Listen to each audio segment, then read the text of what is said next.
2026-এ বিধানসভা নির্বাচন, আর সেই নির্বাচনের আগে আরও শক্তিশালী হলো উত্তর চব্বিশ পরগনা জেলা তৃণমূল কংগ্রেস। বারাসাত পৌরসভার 18 নম্বর ওয়ার্ডের নির্দল প্রার্থী আজ তৃণমূল কংগ্রেসে যোগদান করলেন।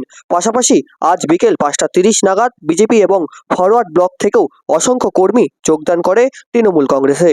মধ্যমগ্রাম জেলা তৃণমূল পার্টি অফিসে আজ বারাসাতে সাংসদ ডক্টর কাকলি ঘোষ দস্তিদার এবং বারাসাত পৌরসভার প্রাক্তন চেয়ারম্যান সুনীল মুখার্জির হাত দিয়ে তৃণমূলের দলীয় পতাকা তুলে দেওয়া হয় এনাদের হাতে। সাংবাদিকদের মুখোমুখি হয়ে বারাসাত পৌরসভার প্রাক্তন চেয়ারম্যান সুনীল মুখার্জি জানান, অসংখ্য কর্মী অন্য দল থেকে যোগদান করেছে আমাদের দলে।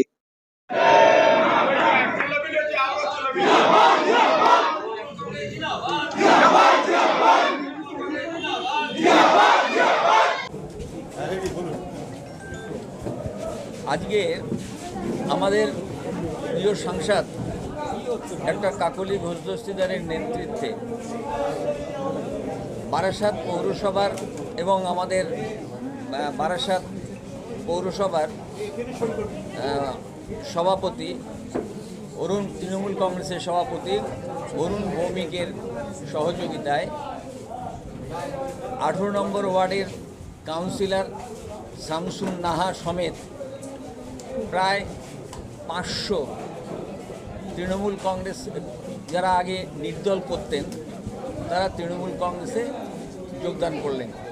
এছাড়া আমাদের বারাসাত ব্লক 1-এর পঞ্চায়েত সমিতির কর্মাধ্যক্ষ রঞ্জিত বিশ্বাস, তিনি কিছুদিন বিজেপিতে ছিলেন, আপনারা হয়তো শুনেছেন, তিনি তার মতটা প্রকাশ করেছে।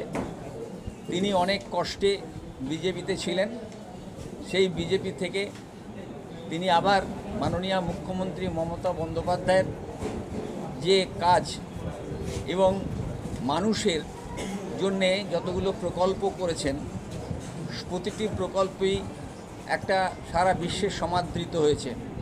সেই প্রকল্পগুলোর প্রতি আকৃষ্ট হয়ে এবং উন্নয়নমূলক কাজের সাথী হওয়ার জন্যে তিনিও বিজেপি থেকে আমাদের তৃণমূল কংগ্রেসে জয়েন করেছেন।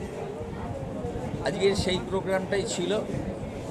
এখন আমরা এই প্রোগ্রামটা এখানে শেষ হলো, এরপরে আমাদের আর একটা মিটিং আছে, সুতরাং আমরা এই অনুষ্ঠানটা আমরা এখানেই শেষ করছি।